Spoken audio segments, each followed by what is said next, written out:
darling Fumi Nation. How are you? How are we? My name is Fumidesaluvold. For those of you that are stopping by for the very first time, you're so very welcome indeed. So a lot of you have been hitting my DMs, have been emailing me. They said, Mama, Fumi, Jeannie Mai is back. I knew Jeannie Mai was back. I was just so Jeannie Mai'd out with all of the stories. I wanted to catch a break. But then again, as I have said so many times before, it is my channel, but it is your show. So you want to talk about Jeannie Mai? Then we're going to talk about Jeannie Mai.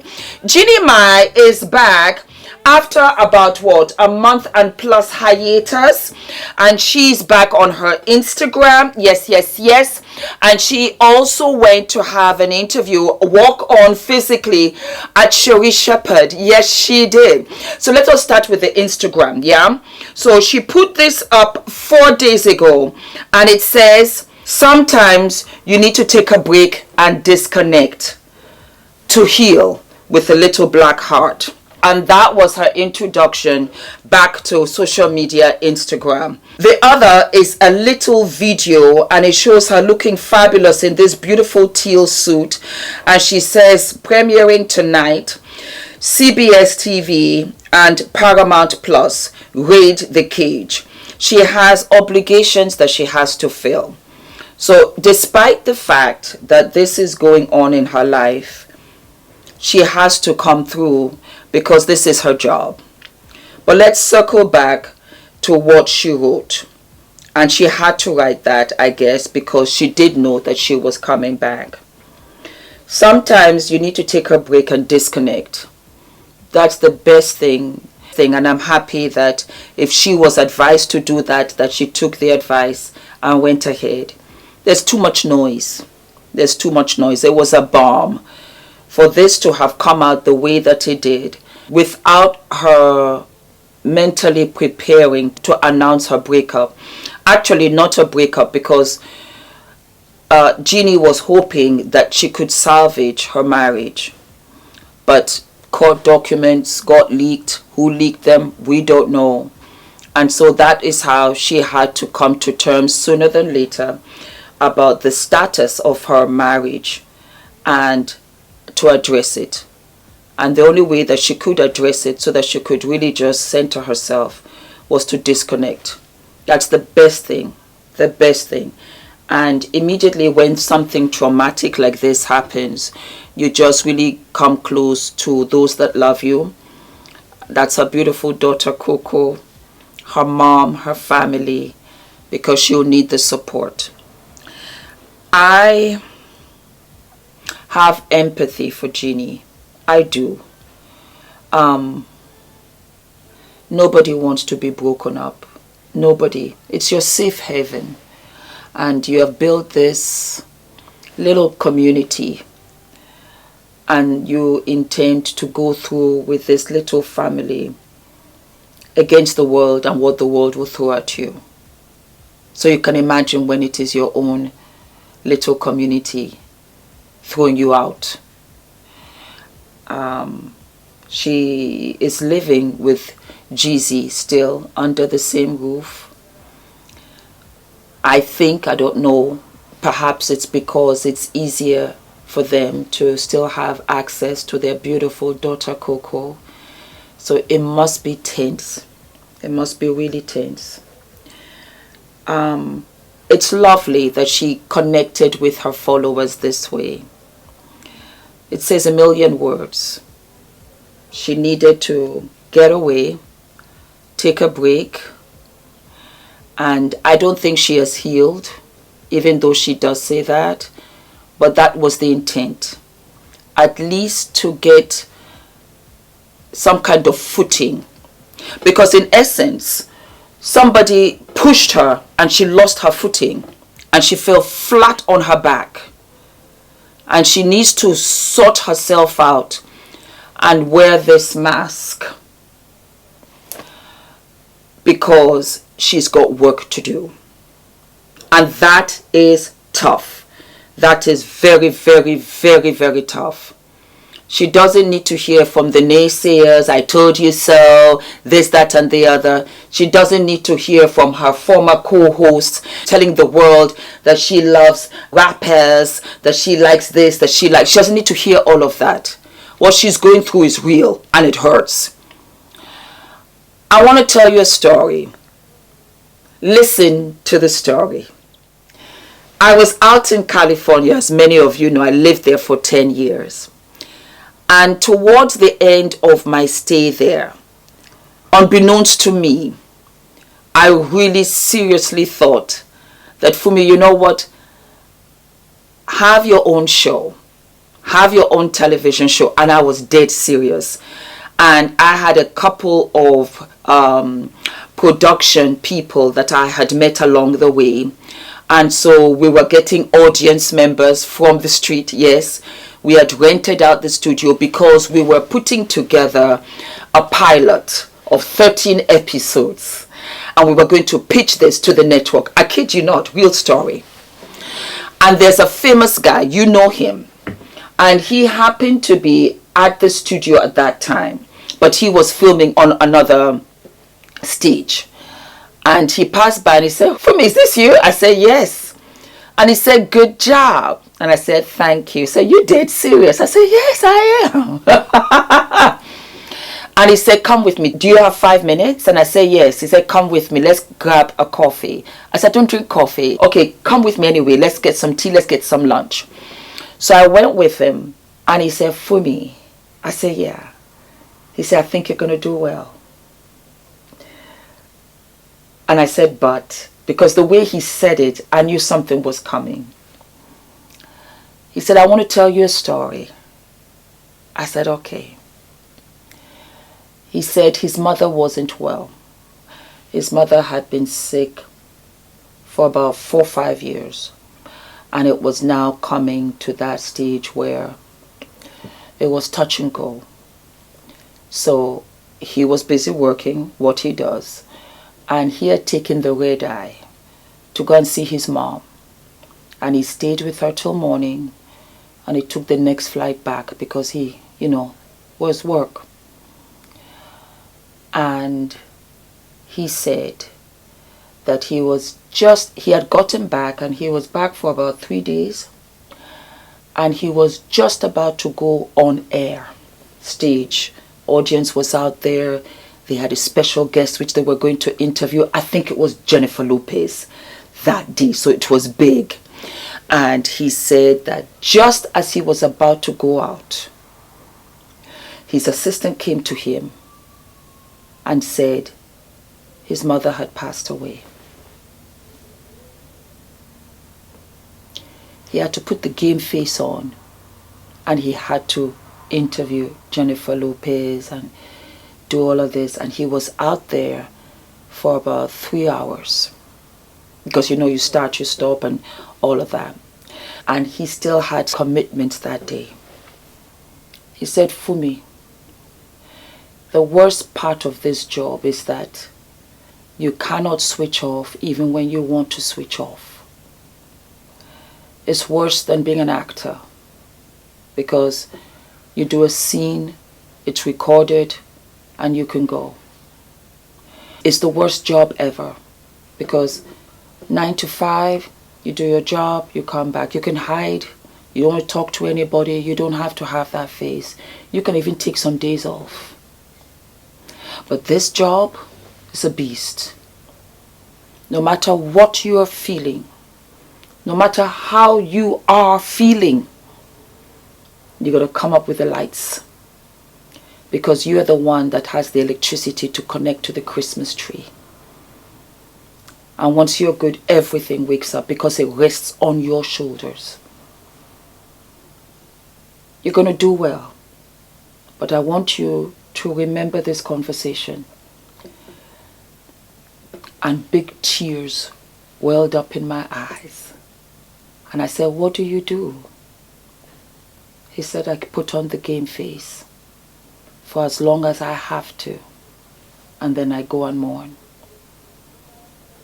But I have to come back because this is the way I earn my living.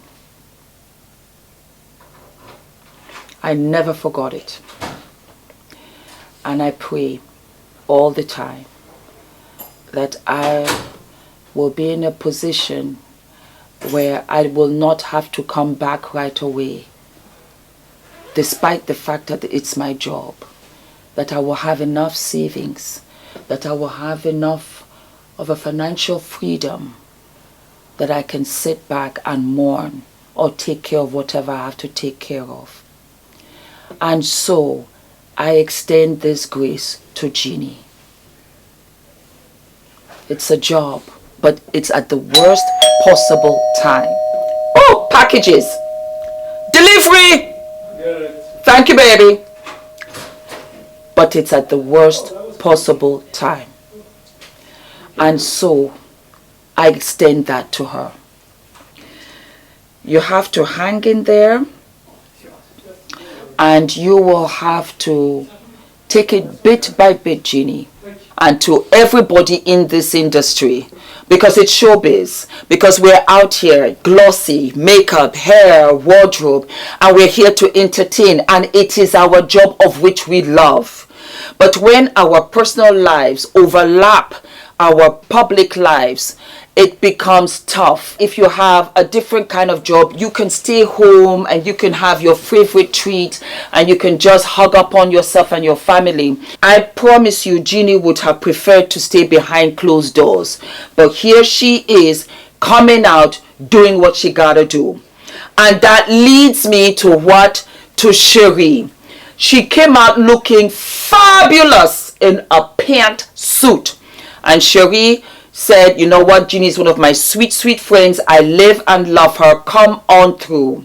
And she came out, and of course, Sherri just went straight for it. How are you doing? How are you feeling? And she said, when you give God your pain, he gives you his power. She came out strong. She came out prepared, because I know that just did not come out from nowhere. She came out strong. I want you guys to listen to the whole shebang.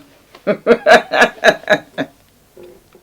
love my first guest because no matter what life throws at her, she keeps it real with poise and grace. And I cannot wait for her new game show, Raid the Cage, to premiere tonight.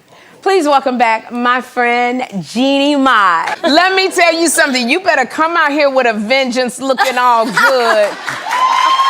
Let me tell you something, girl. We gotta always take care of us, though, right? You That's have to. You gotta take a moment to just take care of yourself. Yeah. And breathe and do it, and you are doing it so well, Mama. Thank you. Look good. Thank you. You know, I just love you. I like to consider you a friend. You're one of my favorite guests, Jeannie, whenever you come. I love coming. It's so home here. I hope so. And I know because I'm one that has been through it, and Yes. we are praying for you. But you're going through this divorce. How you doing, Mama? You know, I'm not gonna lie, you know, it takes every day to just really sit and just be quiet in your thoughts, take care of me. But one thing I know is you give God your pain, he will give you his power. Girl. Period.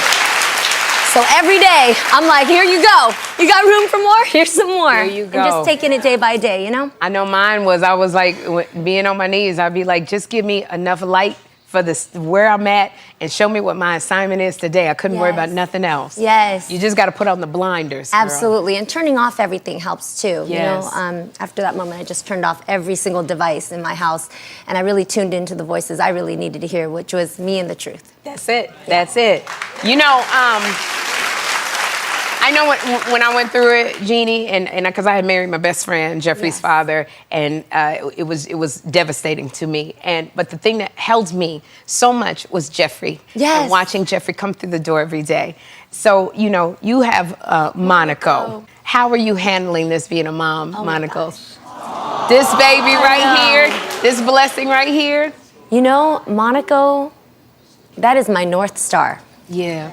And I can definitely tell you that I don't know if I would handle this the same way without her, because today I'm able to look at her and I can say, what would I advise you if you were in my shoes? Yes. And it changes everything. Mm-hmm. So I'm so thankful to be a mom, and I'm thankful to have her.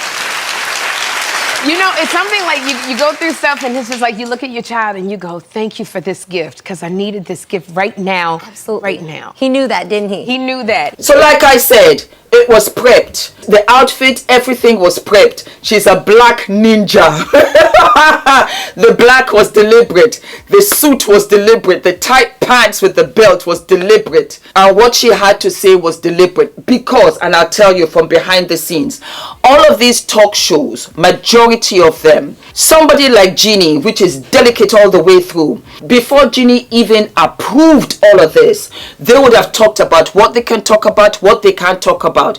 Jeannie knew that she can't come out here in these streets without talking about Jeezy. It was paramount. So she said to herself, okay, this is how you're going to present it. Let's get it out of the way right away.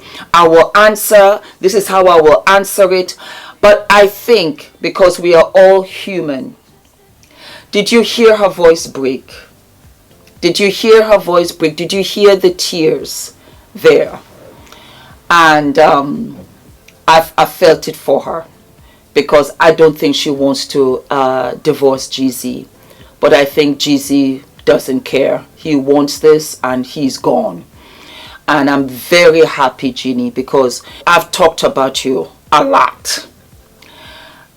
And God does things. We have to trust him. Coco is your saving grace. Coco is who has saved you in all of this. And she's the one that will keep you going. I know you thought it was Jeezy going to be your anchor in life. Turns out it's going to be little Monaco. Monaco is going to make you, Monaco is going to be everything for you. She's going to be everything to you. And because of this little girl, you're going to move past this. It was short, it was sweet, it was necessary, and we didn't need anything extra. Go ahead, Mama, and do your thing. And you know what? Go ahead and face every challenge now. Going forward, face it, get rid of it, move on. Don't worry about nothing else. Your life will continue. And that's what I love about strength. Strength gives you that insight. I'm stronger than I thought I was. And I will move past this. And Jeannie, you will marry again. Yes, you will. You will marry again. And you have learnt your lessons. Go right ahead, Mama. Do your thing. I'm very happy for you. I'm very happy that you have found the strength and the courage to step up and do this interview with Sherri. I'm under the impression that it will be part of her publicity rollout for whatever show, film that she's doing. But it has turned out, instead of it being a thorn in your flesh, it's going to be an ointment to your wound. It's time to heal. When you wrote it there, I don't think you are ready. But you see, when you put it out there in the universe listens. The power of surrender. It's powerful to surrender. We don't want to surrender. We resist. We hold on. We can't accept. We are hoping for alternative outcomes. The power of surrender is huge because you are now in a powerful stance to let destiny take care of you. Don't forget to like, to subscribe, to hit the notification button, my darlings. And I will see you what? I will see you sooner than later. Thank you, Fumi Nation. I'll see you. Be good.